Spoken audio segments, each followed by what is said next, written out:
Hey there. Welcome back to the channel.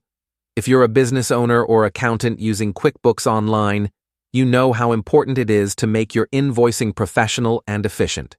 Today, I'm going to show you a complete step-by-step guide on how to attach a PDF to an invoice emailed in QuickBooks Online. By the end of this video, you'll be able to send invoices with all the supporting documents your clients need, without any hassle. Let's dive in.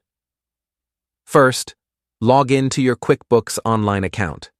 Once you're in, navigate to the Sales menu and select Invoices. Here, you'll see a list of all your invoices. Next, either create a new invoice by clicking New Invoice or select an existing invoice that you want to email.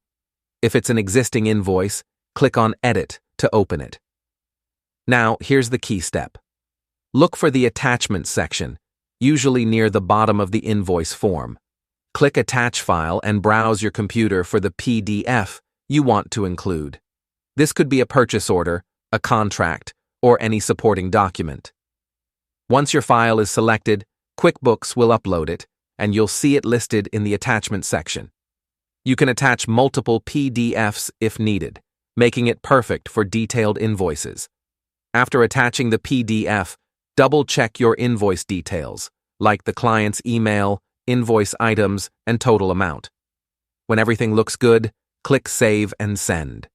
QuickBooks Online will open the email preview window with your invoice and attached PDF ready to go. You can add a personal message if you like, then click Send. And that's it. Your client will receive the invoice with the PDF attached, making your communication more professional and streamlined. So, there you have it. A complete guide to attaching PDFs to invoices in QuickBooks Online.